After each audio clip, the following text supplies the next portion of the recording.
очень рада сегодня быть с вами в Аше и отметить те достижения в области мирного, устойчивого развития, которые достигаются по области.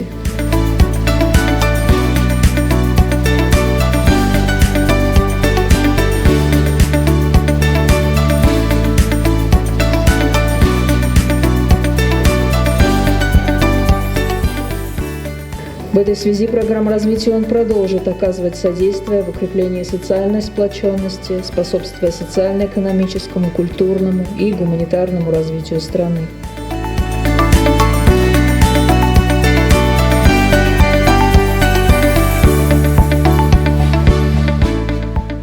Кроме того, будет уделено внимание расширению прав и возможностей женщин, молодежи, людей с инвалидностью, а также вопросам адаптации к изменению климата и зеленых технологий.